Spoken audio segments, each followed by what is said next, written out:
कांग्रेस के वरिष्ठ नेता मणिशंकर अय्यर ने एक ऐसा बयान दिया जिस पर बवाल मच गया है और उसी पर बातचीत करने के लिए हमारे साथ मौजूद हैं बीजेपी के वरिष्ठ नेता और राष्ट्रीय प्रवक्ता जफर इस्लाम जी।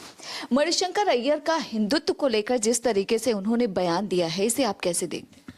देखिए, पहले तो देश की जनता उनसे ये पूछना चाहती, क्या वो सनातन धर्म का पालन करते हैं? खुद सनातनी हैं, इसलिए जब उस तरह की बातें उठाते हैं तो समझ में आता है कि वो कहीं ना कहीं खुद को एक्सपोज कर रहे हैं। चाहे मणिशंकर अय्यर हो या उनके पार्टी के बड़े लीडर हो या राहुल गांधी जी हो, ये सनातन धर्म के खिलाफ कहीं ना कहीं रहते हैं। ये सनातनी नहीं, ये बहरूपिया बन के कभी कभी अपने आप को प्रोजेक्ट करने की कोशिश करते हैं, लेकिन खुद को एक्सपोज करते हैं। इस तरह के भाषण से सिर्फ उनकी मानसिकता दिखती है और इसमें समझ में आता है कि समाज को वो कहीं ना कहीं गुमराह करने की कोशिश कर रहे हैं, भड़काने की कोशिश कर रहे हैं, तोड़ने की कोशिश कर रहे हैं।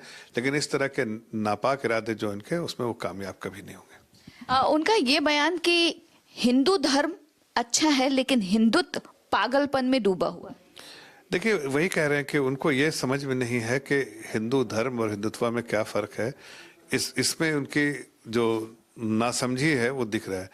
ये सब हिंदू धर्म जो है वह आस्था है, उनकी जब आस्था ही नहीं है तो इस तरह की बातें, उनकी खुद की आस्था नहीं, वरना इस तरह के बेतुके अल्फाज या बेतुकी बातें वो कहीं नहीं करते। इसलिए कि और ये सिर्फ मानसिकता दिखाते हैं कि ये पाकिस्तान परस्त लोग हैं, इसलिए कभी ना कभी वो वहाँ के लोगों को, जनता को खुश करने के लिए ये इस तरह की बातें करते हैं। क्योंकि देखा जाए ये पहली बार नहीं है सर, मणिशंकर अय्यर अक्सर ही विवादित बयान देते रहे हैं। ये कहना कि हिंदुत्व दरअसल एक राजनीतिक एजेंडा है, तो सीधे तौर पर कहीं ना कहीं वो बीजेपी पर निशाना साधते हुए दिखाई दिए।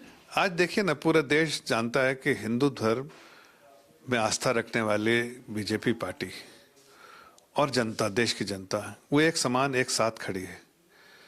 कांग्रेस कहाँ खड़ा है?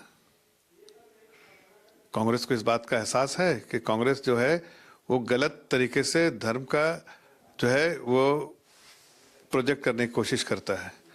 ये सारी चीज़ें एक हैं और हिंदू धर्म जो है वो इस बात को दर्शाता है कि सब एक साथ समन्वय होकर एक साथ रहने के लिए।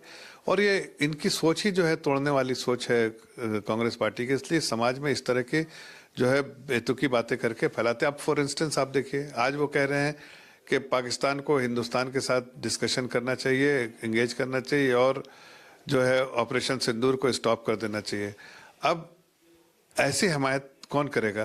कौन इस तरह के बातें करेगा जो पाकिस्तान के नैरेटिव्स को आगे बढ़ाना चाहता हो, या जो हिंदुस्तान की जो सोच है उसको नहीं समझ पा रहा है, या फिर हिंदुस्तान की सरकार ने जो एक स्टैंड लिया है कि टेररिज्म और डिस्कशन जो है, टॉक एक साथ नहीं चल सकता है।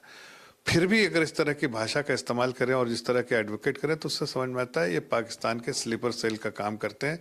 और राहुल गांधी हो या मणिशंकर, इस सब की मानसिकता एक है और इसलिए इस तरह के धर्म के आड़ में बहुत सारी चीज़ें जो है लोगों को गुमराह करके समाज को तोड़ने की कोशिश करते हैं।